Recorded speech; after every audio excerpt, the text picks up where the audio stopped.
Why no ho action man? Okay. Asantehene a omo wona se bi kokosisi normal people a omo wasa e bi abono no so oba bi na so mu twi nipa ni di wasase ho kora na behu ane se ekoso 1 2 na wafre hene na watu na de so ye hu se hene bi ye galamsey wa Asante region ba bi na wafre sa hene koro no na watu na de so woka se ontimi nya bibia na wa yesi ontimi nsi nkranza hene wasi yesi asumenya hene ontimi nsi wasi brekum hene ye yesi ontimi ma obaye nkranza hema ye yesi ontime ma obaye ade a wobeka kire ne se ontime nye no sade no oye eno ko bi ka ye ne first what I say nti se ye na ontime nye we ha ye di hu agora Otumfuo beje bunu asase ni nyina before no not once na beka se bunu ne asase eno ne tete history right now we care about before now nti se bunu ni Asantehene ko menteme ho ase de wo ho but not to this level ene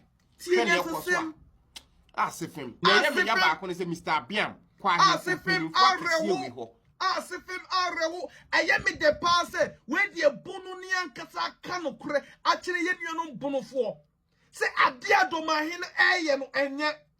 Oma Otumfuo bufu a ebunu asase no ye beji ni na. Ye beji.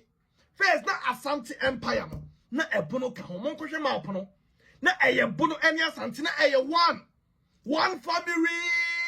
Na adan ye ba ne saying ene bia kura ba yanke hian kabom ane ejimi ehu sei ane edi nkwase asem sei ane ye nsem hu no sei magreb waka ni na wase otu no kure na no waka no kure na no yeden waka no wo de mon kohwe tetema apono Kwame Nkrumah na bechiche mu Kwame Nkrumah Asante Empire na ebo no Eastern region kura na ba bi ka ho tie nkomo na ye di no na ene intitimu aba na esiefa nkabom and building nation a ohene bi eti baabi de bia otwo ohene kese ne mpoa odi na tem for nothing Asantehene we din wo hwe ni bufu a we will go back to the Asante Empire.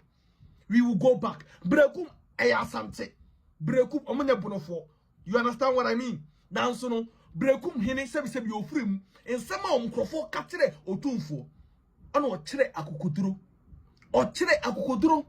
Enti mo mama ninda o ye na ye Ghana for one nation, one family, one people. Can say heat baba.